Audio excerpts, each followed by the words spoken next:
3 கண்ட்ரியோட highest form of இன்டெலிஜென்ஸா இருக்கட்டும், FBI இருக்கட்டும், இந்த மாதிரி மல்டிபிள் இன்டர்நேஷனல் ஏஜென்சிஸ் 3 கண்ட்ரில இருக்கிற டிஃப்ரெண்ட் போலீஸ் எல்லாரும் சேர்ந்து ஒரு இந்தியன் பொண்ணை தேடினாங்க.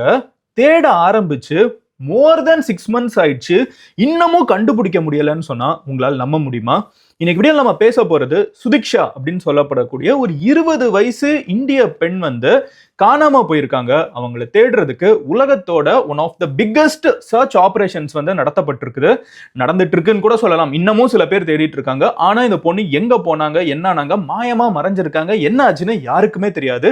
அண்ட் இன்னைக்கு வீடியோல இந்த சுதிக்ஷா 20 வயசு இந்தியன் பொண்ணு, இந்திய வம்சாவளி பொண்ணு வந்து எங்க காணாம போனாங்க, எப்படி காணாம போனாங்க, எந்தெந்த கண்ட்ரி இந்த சர்ச் ஆபரேஷன்ல இன்வால்வ் ஆயிருந்தாங்க, FBI வரைக்கும் போனதுக்கு அப்புறமும் ஏன் இவங்களை கண்டுபிடிக்க முடியலங்கிற எல்லா விஷயத்தையும் நம்ம டீடைலா பார்க்க போறோம். பட் அதை பார்க்க ஆரம்பிக்கிறதுக்கு முன்னாடி இந்த மாதிரி நம்ம ஊர்ல இருக்கிற விஷயமா இருக்கட்டும், இன்டர்நேஷனல் விஷயங்களா இருக்கட்டும், எல்லாத்தையும் நான் முடிஞ்ச அளவுக்கு டெய்லி உங்ககிட்ட 10 நிமிஷத்துல வந்து சேர்த்துட்டு இருக்கேன். அதை நீங்க மிஸ் பண்ணாம பார்க்கணும் அப்படின்னு நினைச்சீங்கன்னா சப்ஸ்கிரைப் பண்ணுங்க. அப்போதான் யூடியூப் வந்து உங்ககிட்ட கரெக்டா வீடியோ வந்து சேர்க்கும். ஓகேவா? இப்போ ஆரம்பிக்கலாம். என்ன நடந்திருக்கு சுதிக்ஷாக்குங்கிறத பாக்குறதுக்கு. ஹலோ எவ்ரிவான், நான் Madan Gowri and hello my dear MG squad.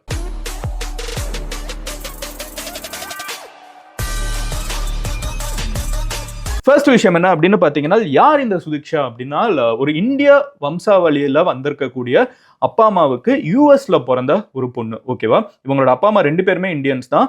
யூஎஸ்ல வந்து செட்டில்டு. அவங்க 2 பேருமே வந்து ஜென்ரலாகவே உங்களுக்கு தெரியும், இந்த பெங்களூர், ஹைதராபாத், ஈவன் சென்னை எல்லா இடத்துலையுமே பார்த்தீங்கன்னா எப்படியாவது யூஎஸ் போகணும், அங்கே வந்து செட்டில் ஆகணும், அங்கே கிரீன் கார்டு வாங்கணும். இதுதான் வந்து நிறைய இந்தியன்ஸோட அங்கே வேலைக்கு போகக்கூடிய இந்தியன்ஸா கோலா இருக்குது. அப்படிதான் அவங்களோட அப்பா அம்மாவுக்குமே, சுதிக்ஷாவோட அப்பா அம்மாவுக்குமே கோல். அவங்க வீட்டில் மொத்தம் 3 குழந்தைங்க. ஓகேவா? அதுல சுதிக்ஷா தான் இருக்கிறதுலே எல்டஸ்ட். இதுல என்ன ஆகுது அப்படின்னு பார்த்தீங்கன்னா, இந்த வருஷம் 3rd March 2025. ஓகேவா? இந்த வருஷத்தோட ஸ்டார்டிங்ல மார்ச் மாசம் 3ஆம் தேதி தான் எல்லா பிரச்சனையும் ஆரம்பிக்குது. சுதிக்ஷா அப்படின்னு சொல்லப்படக்கூடிய இந்த ஒரு பொண்ணு வந்து நான் சொன்ன மாதிரி ஒரு இந்தியன் ஹவுஸ் ஹோல்டுல வந்து வெளிநாட்டுல வளர்ந்துருக்காங்க. ஜெனரலாவே பாத்தீங்கன்னா இந்தியால இருக்கக்கூடிய இந்தியன்ஸை விட, நம்மளை விட வெளிநாட்டுல இருக்கக்கூடிய இந்தியன்ஸ், எஸ்பெஷலி வந்து இந்த சிங்கப்பூர், மலேசியா, ஸ்ரீலங்கா, அப்புறம் வந்து இந்த US, யூரோப், இங்கெல்லாம் வந்து பாத்தீங்கன்னா ரொம்ப கல்ச்சரை ஃபாலோ பண்றதுல இருந்து ரொம்ப ப்ராப்பரா வந்து ஸ்ட்ரிக்டா குழந்தைங்களை வளர்க்கறது வரைக்கும் நம்ம ஊரை விட அங்கதான் அதிகமா இருக்குது. நான் கண் கூட நிறைய இடத்துல பார்த்திருக்கேன். இவங்க வீட்லயும் அப்படிதான் வந்து சுதிக்ஷாவை ரொம்பவே வந்து ஸ்ட்ரிக்டா தான் வளர்த்துட்டு இருந்திருக்காங்க. பட் என்ன ஆகுது அப்படின்னு பாத்தீங்கன்னா,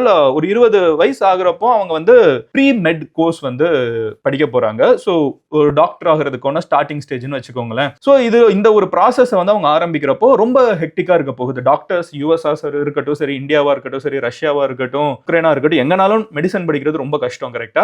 சோ ரொம்ப ஹெக்டிக்கா இனிமே இருக்க போகுது அப்படின்னு சொல்லிட்டு அப்பா அம்மா கிட்ட போய், நான் ஒரு பிரேக் என் ஃப்ரெண்ட்ஸ் கூட போயிட்டு வந்துக்கிறேன், இனிமே வந்து பயங்கரமா படிப்புன்னு தான் அடுத்த ஒரு 10 வருஷம் 15 வருஷம் இருக்க போகுது, டாக்டர் ஆக போறேன், பட் அதுக்கு முன்னாடி எனக்கு என் ஃப்ரெண்ட்ஸோட ஒரு வெக்கேஷன் போகணும் அப்படின்னு சொல்லி 20 வயசான சுதிக்ஷா வந்து கேட்கறாங்க. சுதிக்ஷாவோட கரியரா நீங்க அவங்க வளர்ப்பா இருக்கட்டும், அவங்க வந்து படிக்கிறதா இருக்கட்டும், எல்லாருமே வந்து அவங்க அப்பா அம்மா இம்ப்ரெஸ் பண்ற மாதிரி அவங்க அப்பா அம்மா சரி ஓகே ஒரு ட்ரிப் தானே போகணுங்கிறாங்க. யார் யார் வராங்க அப்படின்னு சொல்லி கேட்கறாங்க. கூட இன்னும் 4 ஃப்ரெண்ட்ஸ் வராங்க.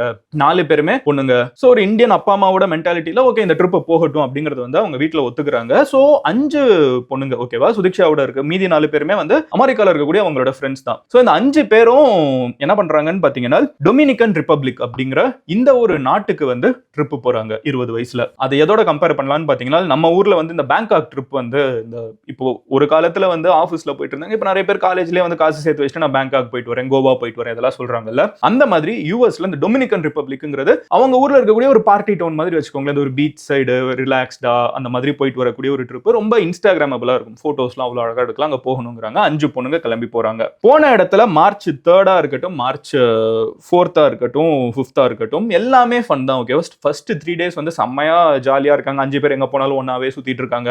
தேர் having as much fun as they can. ஜாலியா ஒன் லாஸ்ட் ட்ரிப் இதுக்கப்புறம் போய் படிக்க போறோம், பேய் மாதிரி இருக்க போறோம், நல்லா என்ஜாய் பண்ணலாம்னு என்ஜாய் பண்ணிட்டு இருக்காங்க. பிரச்சனை என்னைக்கு ஆரம்பிக்குதுன்னு பாத்தீங்கன்னா, மார்ச் 6th அன்னைக்கு நடக்குது. அன்னைக்கு ராத்திரி நேரத்துல 5 பேரும் அந்த ஒரு ஹோட்டல்ல ஸ்டே பண்றாங்க. அந்த ஹோட்டல் பேரு ரியூ அப்படிங்கிற ஒரு ஹோட்டல். இது வந்து ஒரு பயங்கர லக்ஸூரியஸான ஒரு ஹோட்டல். It's 5-star hotel. ஹோட்டலுக்குள்ளேயே பீச் இருக்குது. அப்ப யோசிச்சு பாருங்க அந்த ஹோட்டல் எவ்வளவு பெருசா இருக்கணும், எவ்வளவு பிரம்மாண்டமா இருக்கணும்னு. ஒரு நாள் அந்த ஹோட்டல்ல ஸ்டே பண்றதுக்கு இந்தியன் ருபீஸ்ல வந்து கிட்டத்தட்ட 73,000 நம்ம செலவு பண்ணணும் ஒரு நாள் நைட்டுக்கு. அப்ப யோசிச்சு பாருங்க அந்த ஹோட்டல் வந்து எவ்வளவு கிராண்டா இருக்கணும், எவ்வளவு வாஸ்டா இருக்கணும். இது ஏன் சொல்றேன்னா, அப்போ அந்த ஹோட்டல்ல அதுக்கு தேவையான CCTV கேமராஸும் இருக்கும். கரெக்டா? இருக்கிறதுலே வேர்ல்ட்ல இருக்கக்கூடிய ஒன் ஆஃப் த பெஸ்ட் ஹோட்டல்ஸ்ல அதுவும் ஒன்று. ஸோ இந்த ரியூ ஹோட்டல்ல வந்து இந்த 5 பேரும் ஸ்டே பண்ணியிருக்காங்க. அங்க அந்த ஹோட்டலுக்குள்ளே தான் சுத்திட்டு இருக்காங்க. மோஸ்டா பாத்தீங்கன்னா அந்த ஹோட்டலுக்குள்ளே உங்களுக்கு அவ்வளவு என்கேஜிங் ஆக்டிவிட்டிஸ் எல்லாமே இருந்துகிட்டே இருக்குது. மார்ச் 6 அன்னைக்கு என்ன ஆகுது அப்படின்னு பாத்தீங்கன்னா காலையில 3 மணிக்கு, அதிகாலை 3 மணி, which is March 5th night continuation, early morning 3 o'clock அப்படிம்பாங்கல்ல. சோ அந்த டயத்துல வந்து எல்லாரும் அந்த ஹோட்டலுக்குள்ள இருக்கக்கூடிய ஒரு பார்ல வந்து குடிச்சிட்டு இருக்காங்க. ஓகேவா? இப்ப நான் குடிச்சிட்டு இருக்கேன்னு சொன்னா நம்ம ஊர்ல வந்து என்னது பொண்ணுங்க குடிக்கிறாங்க அப்படி இப்படின்னு யோசிக்கலாம் சில பேர். அங்க வந்து அது ஒரு ரொம்ப காமனான கல்ச்சர். ஓகேவா? 20 வயசுல வந்து அது ஓகே, அது ரொம்ப நார்மலைஸான ஒரு விஷயம். சோ ஏன் இதை சொல்றேன்னா அவங்க வந்து ஒரு கெட்ட பொண்ணுங்க அப்படி இப்படின்னு யாரும் டேக் பண்ணிடாதீங்க. நம்ம ஊர்லயே இதெல்லாம் பண்றதை மாத்தணும். இந்த இடத்துல அவங்க நார்மலா குடிச்சிட்டு இருக்காங்க. ஓகேவா? ஆனா இது வந்து ஏன்னா அடுத்து என்ன நடக்க போற விஷயங்களுக்கு இந்நேரம் அவங்க ஆல்கஹால் எடுத்திருக்காங்கிறது ஒரு முக்கியமான விஷயம். அதனால தான் அதை மென்ஷன் பண்ண வேண்டியது இருக்குது. சோ 5 ஃப்ரெண்ட்ஸ் பொண்ணுங்க 5 பேரும் தே ஆர் ஹேவிங் ஃபன். அப்ப என்ன ஆகுதுன்னு பாத்தீங்கன்னா கூட 2 பசங்களையும் பார்க்க முடியுது. 2 பேருமே அமெரிக்கன்ஸ் தான். அவங்களும் வந்து கிட்டத்தட்ட 22 வயசு பசங்க 2 பேரு. அங்க இருக்கக்கூடிய இன்னொரு ஒரு காலேஜ்ல படிச்சிட்டு இருக்கக்கூடியவங்க அவங்களும் இதே மாதிரி டூருக்கு வந்திருக்காங்க. அப்ப 7 பேர் மொத்தம் கேங்கா இருக்காங்க. மாத்தி மாத்தி எல்லாரும் பேசிட்டு இருக்காங்கிறது சிசிடிவில ரெக்கார்ட் ஆயிருக்குது. March 6th 4:15 AM that is 1.5 hours கழிச்சு. ஓகேவா? என்ன ஆகுதுன்னு பாத்தீங்கன்னா 7 பேரும் வந்து பீச்சை நோக்கி நடக்க ஆரம்பிக்கிறாங்க சன்ரைஸ் பாக்குறதுக்கு. ரொம்ப ஏர்லி மார்னிங் 4:15 AM எல்லாருமே வந்து ஆல்கஹாலோட இன்ஃப்ளூயன்ஸ்ல இருக்காங்க. இப்போ வந்து பீச்சை நோக்கி நடக்க ஆரம்பிக்கிறாங்க. 5 மணிக்கு என்ன ஆகுது அப்படின்னு பாத்தீங்கன்னா ஒரு 45 நிமிஷம் கழிச்சு அந்த சன்ரைஸ் அதெல்லாம் பார்த்து முடிச்சதுக்கு அப்புறம் ஒரு ஏர்லி மார்னிங் 5 o'clock அந்த மாதிரி மத்தவங்க எல்லாம் இருந்துகிட்டு சரி ஓகே நாங்க ரூமுக்கு போறோம் அப்படின்னு சொல்லிட்டு 5 பேர் திரும்பி போயிடுறாங்க. 2 பேர் அதுல அந்த 2 பசங்க நான் இருக்காங்கன்னு சொன்னேன்ல அந்த அமெரிக்கன்ஸ், அதுல வந்து ஒருத்தன் பேரு ஜோஷுவா. சோ இந்த ஜோஷுவாங்கிற இந்த ஒரு பையனும் சுதிக்ஷா அப்படிங்கிற இந்த ஒரு பொண்ணு மட்டும் பீச்ல இருக்காங்க. மீதி இருக்கிறவங்க எல்லாம் ரூமுக்கு கிளம்பி போயிடுறாங்க. இது எப்போ நடக்குது? காலையில 5 மணிக்கு நடக்குது. ஓகேவா? 9 மணிக்கு சிசிடிவி இதெல்லாமே வந்து சிசிடிவில ரெக்கார்ட் ஆயிருக்குது. பீச்ல நடக்குதுன்னு இல்ல, பட் பீச்சுக்கு போற வழி வர்ற வழி இதெல்லாம் வந்து சிசிடிவி வச்சிருப்பாங்கல்ல. சோ இதுல வந்து இவங்க போறது இருக்குது. கரெக்டா வந்து ஒரு 5 o'clock வந்து எல்லாரும் திரும்பி வந்துடுறாங்கன்னு தெரியுது. 9 o'clock 4 hours கழிச்சு ஜாஷ்வா மட்டும் திரும்பி வரான். அந்த பொண்ணு திருப்பி வரல. ஓகேவா? இப்போ இது நடக்குது. சிசிடிவி பிரகாரம் இந்த பொண்ணு பீச்சுக்கு போனது ரெக்கார்ட் ஆயிருக்குது, திருப்பி வந்தது ரெக்கார்ட் ஆகல. என்ன ஆகுது அப்படின்னு பாத்தீங்கன்னா ஜாஷ்வா ரூமுக்கு போயிடுறான். போய் தூங்கிடுறான். எப்பவும் போல வண்டியே போயிட்டு இருக்குது. அப்போ இந்த பொண்ணுங்க வந்து என்ன ரொம்ப நேரமா சுதிக்ஷா வரலையே அப்படின்னு சொல்லிட்டு மீதி இருக்கக்கூடிய ஃப்ரெண்ட்ஸ் 4 பேரும் வந்து பதறி ஒவ்வொருத்தங்க கிட்டே கேட்க ஆரம்பிக்கிறாங்க. இந்த பையனை கான்டாக்ட் பண்ணி கேட்கறாங்க. இவன் இருந்துகிட்டு ஓ அவங்க ரூமுக்கு வரல, நான் ரூம் கிளம்பி போயிட்டாங்கன்னு நினைச்சிட்டேன்னு இந்த பையன் சொல்லிட்டான். ஆனா 4 பொண்ணுங்களும் ஹோட்டல், பெரிய ஹோட்டல், ஹியூஜ் ஹோட்டல். நான் சொன்னேன்ல உள்ளே பீச் இருக்குன்னா அது எவ்வளவு பெரிய ஹோட்டல்னு யோசிச்சு பாருங்க. எங்கனாலும் அக்கு வேற ஆணி வரையா தேடி பாக்குறாங்க, போனை ரீச் பண்ண பாக்குறாங்க. எதுவுமே ஆன்சரே கிடையாது, எதுவுமே இல்லை. எங்க போனாங்கன்னு தெரியல. கம்ப்ளீட்டா காணோம்னு உடனே ஃபைனலி அன்னைக்கு சாயங்காலம் 4 மணிக்கு வந்து காணோம் அப்படிங்கறத வந்து ரெஜிஸ்டர் பண்றாங்க. எங்க டொமினிக்கன் ரிப்பப்ளிக்கோட போலீஸ் கிட்ட, இன்னொரு நாட்டுல இருக்கக்கூடிய போலீஸ் கிட்ட. இது ஒரு ஹை ப்ரொஃபைல் கேஸ். இன்னொரு நாட்டுல இருந்து ஒரு நாட்டுக்கு வந்து ஒரு டூரிஸ்டுக்கு ஏதாவது ஒண்ணுன்னா, அதுவும் டொமினிக்கன் ரிப்பப்ளிக் மாதிரி ஒரு கண்ட்ரி அப்படின்னா கோவா மாதிரி அங்க டூரிசம் தான் எல்லாமே. அங்க முடிஞ்ச அளவுக்கு டூரிஸ்ட் பத்திரமா இருக்கிறதா அவங்க டூரிசம்க்கே நல்லது, அந்த நாட்டுக்கே நல்லது. சோ இந்த கோவால எப்படி டூரிசம் ரொம்ப பீக்கா பார்ப்பாங்களோ அந்த மாதிரி டொமினிக்கன் ரிப்பப்ளிக்கும் ரொம்ப உடனே வந்து ஓகே என்னாச்சுன்னு தேடலாம்னு சொல்லிட்டு உள்ளுக்குள்ள எல்லாத்தையும் இறக்குறாங்க. எங்கெல்லாமோ தேடி பாக்குறாங்க, என்னாச்சுன்னு சொல்லிட்டு கண்டுபிடிக்க முடியவில்லை. அடுத்து என்ன ஆகுது அப்படின்னு பாத்தீங்கன்னா என்ன இவங்களை கண்டுபிடிக்க முடியல அப்படின்ன உடனே இங்க கேக்குறாங்க இந்த பையன் கடைசியில வந்து யார் மீட் பண்ணா அப்படின்னு பாத்தீங்கன்னா இந்த ஜாஷ்வா அப்படிங்கிறவன் தான் கூட இருந்திருக்கான்னு தெரியுது. அப்ப ஜாஷ்வாவை பிடிச்சிடுறாங்க. பிடிச்சிட்டு நீ சொல்லு என்ன நடந்துச்சு, ஏன்னா உன் கூட தான் கடைசியா அவங்க பீச்சுக்கு வந்திருக்காங்க. பீச்ல இருந்து ஆனா திருப்பி வரல. அப்ப பீச்சுக்கு போனது ரெக்கார்ட் ஆயிருக்குது, திரும்பி வந்தது ரெக்கார்ட் ஆகல. சிசிடிவில இது மட்டும் இருக்குது. அப்ப உனக்கு தான் அங்க என்னமோ நடந்திருக்குங்கிறது தெரியும், என்ன நடந்திருக்குங்கிறத சொல்லுன உடனே அவன் சொல்றான் நான் அவங்கள கடைசியா பார்த்தது அவங்க நல்லா தான் இருந்தாங்க. அவங்க வந்து நாங்க அந்த பீச்ல ஓரத்துல இருந்தப்போ ஒரு தண்ணி வந்து எங்க 2 பேரையும் உள்ள இழுத்துட்டு போச்சு. இழுத்துட்டு போனப்போ என் வாய்க்குள்ளேயே நிறைய தண்ணி போயிடுச்சு. அப்ப நான் வந்து கொஞ்சம் வாந்தி வர்ற மாதிரி இருந்துச்சு. சோ வாந்தி எல்லாம் எடுத்துட்டு நான் ஆல்ரெடி வந்து கொஞ்சம் போதையில வேற இருந்தேன். வாந்தி எல்லாம் எடுத்துட்டு தண்ணிக்குள்ள உப்பு தண்ணி வேற போயிடுச்சுன்னு வாந்தி எல்லாம் எடுத்துக்கிட்டு அவங்களையும் பிடிச்சி கொஞ்சம் வெளியே இழுத்தேன். அதுக்கப்புறம் கேட்டேன் நீ சரியா இருக்கியா அப்படின்னு கேட்டேன். அவங்க இல்ல நான் நல்லா தானே இருக்கேன் அப்படின்னு சொன்னாங்க. அதுக்கப்புறம் நான் பீச்ல ஓரமா போய் நான் படுத்துட்டேன். அந்த இருக்கிற ஒரு பெஞ்ச்ல படுத்துட்டேன். நான் கடைசியா பாக்குறப்போ அந்த பொண்ணு வந்து ஒரு முட்டி அளவு தண்ணியில வந்து அந்த கரையோரத்துல நின்னுட்டு இருந்தாங்க. அந்த அலைக்கு நடுவில் நின்றுட்டு இருந்தாங்க. அதுக்கப்புறம் கொஞ்சம் நேரம் கழிச்சு எந்திரிச்சு பார்த்தேன், கூப்பிட்டு பார்த்தேன், எங்க இருக்கேன்னு கேட்டு பார்த்தேன். அந்த பொண்ணு ரிப்ளை பண்ணல. ஸோ நான் நினைச்சிட்டேன் கிளம்பி ரூமுக்கு போயிட்டாங்க போலன்னு நினைச்சிட்டு நான் அங்கேயே தூங்கிட்டேன். 4 மணி நேரம் கழிச்சு எந்திரிச்சு நான் மறுபடியும் ரூமுக்கு வந்துட்டேன். இதுதான் எனக்கு தெரியும், இதை தாண்டி எனக்கு வேற எதுவும் தெரியாது அப்படின்னு சொல்லிட்டான். இவன் எப்படி சொன்னவொன்னு என்ன ஆகுதுன்னு பாத்தீங்கன்னா இருந்தாலும் அவன் மேல சந்தேகம். எப்படி ஒருத்தங்க ஏன்னா அப்படி ஒருவேளை காணாம போயிருந்தாங்கன்னா ஏதாவது வந்து அதுக்கப்புறம் நம்மளுக்கு தடயம் இருக்கணும்ல, அப்படி எதுவுமே இல்லை, காணோம், அப்படியே காணோம். மறுபடியும் வந்து கரை ஒதுங்கணும்ல, எதுவுமே இல்லை, நத்திங், அப்படியே காணோம். என்னடா இது அப்படின்னு அப்படின்னு சொல்லிட்டு இவனையும் வந்து ஒரு வாரத்துக்கு அங்கேயே டொமினிக்கன் போலீஸ் வந்து அங்கேயே ஹோல்டு பண்றாங்க. அவனும் அமெரிக்கன், அவன் மேல ஈஸியாவோ எதுவும் ஆக்ஷனும் எடுக்க முடியாது. அவனை ஹோல்டு, ஏன்னா இன்னொரு நாடு அண்ட் அமெரிக்கா ரொம்ப பவர்ஃபுல்லான ஒரு கண்ட்ரி. ஓகேவா, அவனை சந்தேகத்தின் அடிப்படையில் உடனே கம்ப்ளீட்டா நான் எடுத்துக்கிறேன் அப்படின்னு சொல்ல முடியாது. ஸோ அவனை பிடிச்சி வச்சுக்கிறாங்க. ஒரு வாரத்துக்கு அவனையும் பிடிச்சி வச்சிருக்காங்க. அப்பா அம்மா கிட்ட சொல்லிடுறாங்க. அப்பா அம்மா வந்து என்னாச்சுன்னு கேட்குறாங்க. அது ஒரு அமெரிக்கன்கிறதுனால ரொம்ப, நான் எப்பவுமே அந்த எந்த கண்ட்ரி பணக்கார நாடாக இருக்கும் அந்த கண்ட்ரியில் வந்து உயிர் மதிப்பு அதிகம் தான். ஓகேவா, இதுதான் நம்ம ஒத்துக்கலைனாலும் இதுதான் உண்மை. ஸோ என்ன ஆகுதுன்னு பார்த்தீங்கன்னா, FBI உள்ள இறக்குறாங்க, அவங்க ஒரு போலீஸ் இறக்குறாங்க, American police, Dominican police. India வம்சாவளியில் வந்ததுனால இந்தியாவோட எம்பசியுமே அங்கே நிறைய ஹெல்ப் பண்ணுது.